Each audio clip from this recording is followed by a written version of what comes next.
Good morning all of you. आज हम सुबोध व्याकरण से चैप्टर 8 सर्वनाम प्रोनाउन पढ़ेंगे। सर्वनाम का अर्थ है सबका नाम। चलिए पढ़ते हैं लेसन। विकारी शब्दों में सर्वाधिक संज्ञा शब्द होते हैं। नामों की पुनरावृत्ति से बचने के लिए सर्वनाम का प्रयोग किया जाता है। सर्वनाम भाषा में सौंदर्य लाते हैं और इसकी क्षमता को बढ़ाते हैं। चलिए एक उदाहरण देखते हैं हम, जो बिना सर्वनाम के है। यह उदाहरण सिर्फ संज्ञा लेकर बना है। यह उदाहरण, सीमा ने सीमा के पति से कहा, सीमा को आज सीमा की सहेली को सीमा की ओर से एक अच्छा सा उपहार देना है। यह उदाहरण सुनकर आपको कुछ अटपटा सा लग रहा होगा कि यहाँ सीमा सीमा सीमा सीमा बार बार यूज किया गया है। यहाँ सर्वनाम प्रोनाउन का यूज नहीं हुआ है। अब इसी उदाहरण को हम सर्वनाम के साथ पढ़ेंगे। चलिए पढ़ते हैं। सीमा ने अपने पति से कहा, मुझे आज अपनी सहेली को अपनी ओर से एक अच्छा सा उपहार देना है। पहले उदाहरण में सीमा नाम 5 बार आया है, जिससे कथन स्पष्ट समझ में नहीं आ रहा, किंतु दूसरे वाक्य में सीमा नाम एक ही बार आया है और बाद में उसके स्थान पर मुझे अपनी सर्वनामों का प्रयोग करने से कथन अच्छी तरह समझ में आ रहा है। मुझे अपने इन सर्वनामों का उपयोग करने से यह उदाहरण अच्छी तरह हमें समझ में आ रहा है और भाषा सुंदर भी बन गई है। चलिए देखते हैं सर्वनाम की परिभाषा। जो शब्द संज्ञा के स्थान पर बोले जाते हैं उन्हें सर्वनाम कहते हैं। सर्वनाम के भेद।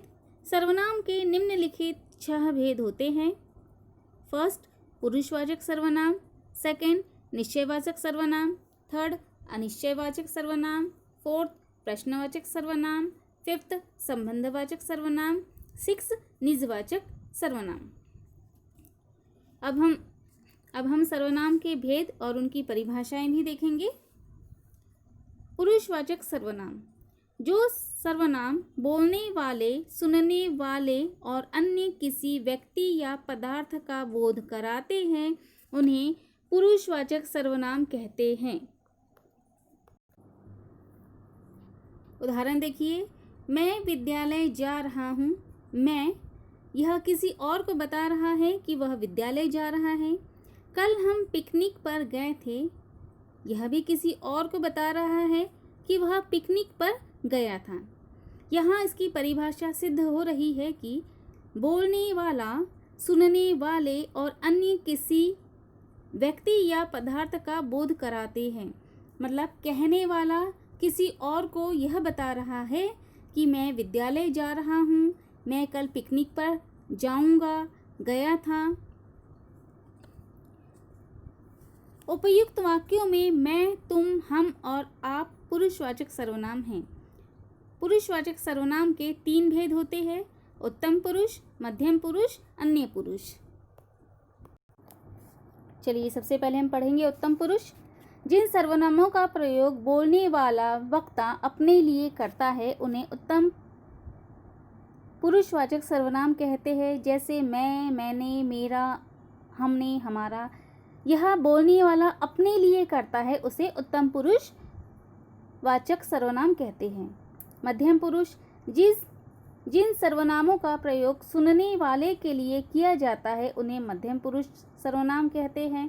तू, तुम, तुम्हें, तुमसे, आप, आपने आदि। यहाँ बोलने वाला सुनने वाले के लिए सेकंड पर्सन के लिए कहता है, उसे मध्यम पुरुष सर्वनाम कहते हैं। अन्य पुरुष। जो सर्वनाम बोलने वाले और सुनने वाले के अतिरिक्त किसी अन्य व्यक्ति या पदार्थ पदार्थ का बोध कराते हैं उन्हें अन्य पुरुषवाचक सर्वनाम कहते हैं। बोलने वाला सुनने वाले के अतिरिक्त किसी थर्ड पर्सन के बारे में बात हो रही हो तो वह अन्य पुरुष में आता है। उदाहरण, वह, वे, उसने, इन्होंने, यह आदि। अब इसमें विशेष क्या है यह देखिए। हम बहुवचन सर्वनाम हैं, यह आप सभी जानते हैं, किंतु कई बार बड़कपन, अभिमान या क्रोध का भाव आने पर इसका प्रयोग एक वचन के स्थान पर किया जाता है। उदाहरण देखिए, सबको हमारा आदेश मानना ही होगा। सेकंड, हमसे टकराने की हिम्मत मत करना। सेकंड विशेष देखिए, ये और वे और आप बहुवचन सर्वनाम हैं। ये, वे और आप बहुवचन सर्वनाम हैं, किंतु आदर सम्मान प्रकट करने के लिए इसका प्रयोग एक वचन के स्थान पर भी किया जाता है। उदाहरण देखिए, वे मेरे पिताजी हैं, इनसे मिलिए, ये हमारे दादाजी हैं। सेकंड भेद देखेंगे हम, निश्चयवाचक सर्वनाम। जो सर्वनाम पास या दूर स्थित किसी निश्चित व्यक्ति या वस्तु का बोध कराते हैं उन्हें निश्चयवाचक सर्वनाम कहते हैं। यहाँ सर्वनाम पास या दूर किसी व्यक्ति के बारे में एक निश्चित बताया जाता है कि हाँ वो वहाँ हैं,